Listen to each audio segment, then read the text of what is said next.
Kompos adalah pupuk yang dibuat dari bahan-bahan organik. Menggunakan kompos sebagai pupuk memiliki dampak yang lebih permanen di dalam tanah dibandingkan dengan pupuk kimia. Unsur hara yang ada dalam kompos lebih bersifat stabil dibandingkan unsur hara dalam pupuk kimia.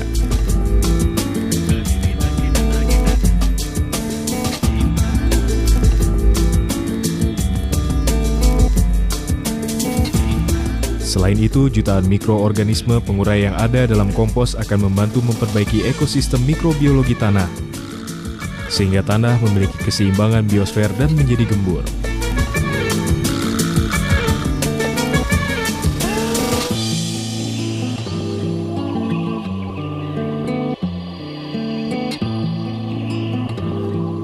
Kompos cepat bekerja dalam tanah. Semua bahan-bahan organik yang terdapat dalam kompos sudah terurai menjadi unsur hara dalam bentuk nitrogen atau N, fosfor atau P, dan kalium atau K, serta mineral dan vitamin yang berguna bagi tanaman.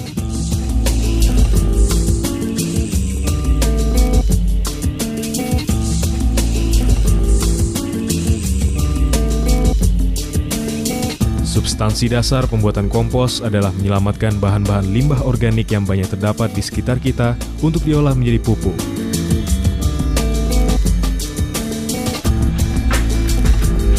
Dalam pembuatan kompos, kita tidak perlu terlalu memperhitungkan formula bahan agar mendapatkan pupuk kombinasi yang tepat kandungan unsur haranya.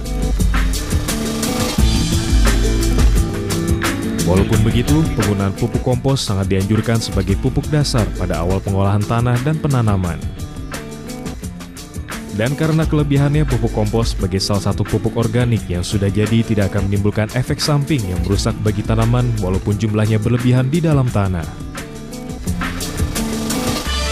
Pembuatan kompos tidak rumit, tidak memerlukan banyak peralatan, dan tidak memerlukan biaya besar.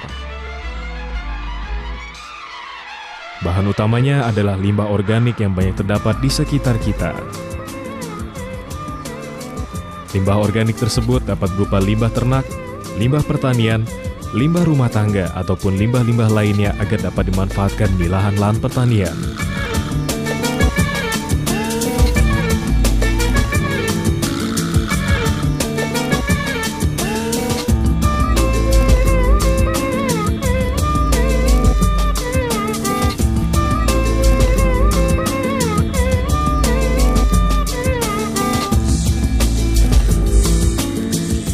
Proses pembuatan kompos secara sederhana adalah sebagai berikut.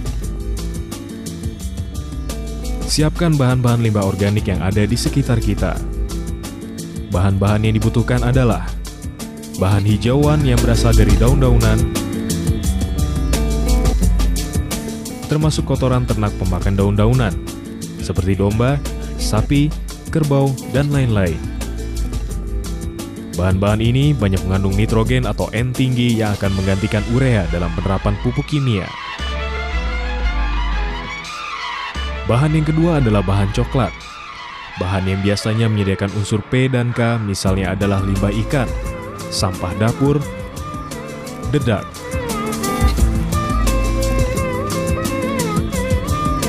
Jika ada, tambahkan arang sekam atau arang kayu. Tujuannya adalah memberikan suplai karbon, sehingga unsur-unsur hara yang dihasilkan dalam proses pengkomposan dapat diikat oleh unsur karbon ini. Untuk bahan yang berukuran besar atau panjang seperti jerami, batang bayam, pohon pisang, rumput, sebaiknya dihaluskan dengan cara dicincang dengan ukuran 4-10 cm agar mudah terdekomposisi. Langkah-langkah pembuatan kompos adalah sebagai berikut. Pertama, kita siapkan lokasi atau lahan pembuatan kompos. Kemudian, buat cetakan dari kayu atau papan, ukurannya disesuaikan dengan bahan-bahan yang tersedia.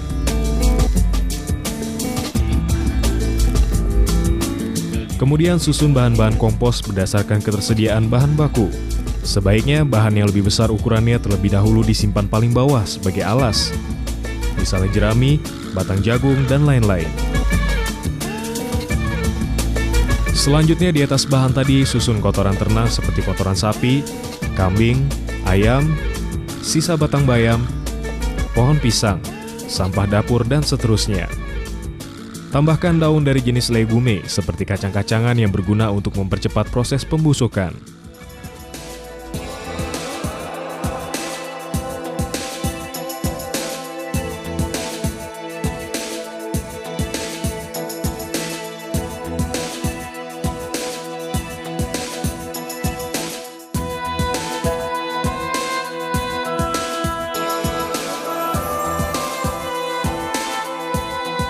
Proses penyusunan bahan kompos ini dapat dilakukan sampai ketinggian 1 meter atau tergantung dari banyaknya bahan yang telah kita siapkan.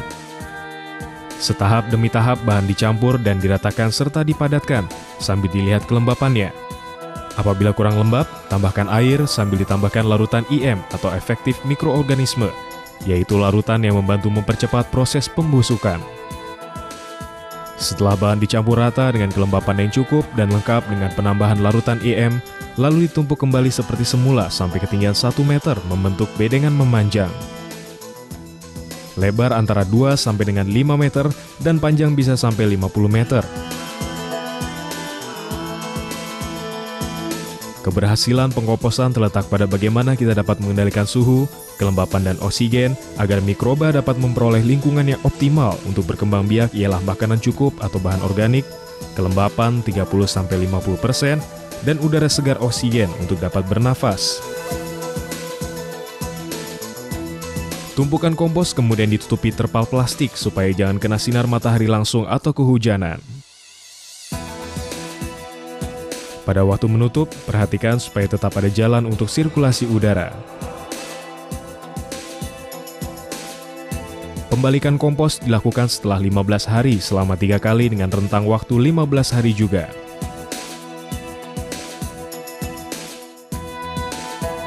Pembalikan ini bertujuan mensuplai udara untuk perkembangbiakan mikroorganisme. Selain itu juga untuk meratakan bahan-bahan organik yang bermacam-macam, menurunkan suhu dan merangsang proses penguraian sehingga tidak rusak. Setelah 3 bulan, campuran berbagai bahan tadi akan menyatu. Kompos yang baik biasanya berwarna coklat kehitaman dan mengeluarkan aroma lemah seperti bau tanah. Apabila dipegang dan dikepal akan mengumpal, dan apabila ditekan dengan lunak, gumpalan kompos akan hancur dengan mudah. Selanjutnya kompos siap untuk dipakai atau disimpan. Lama penyimpanan sebagai 1 atau 2 bulan.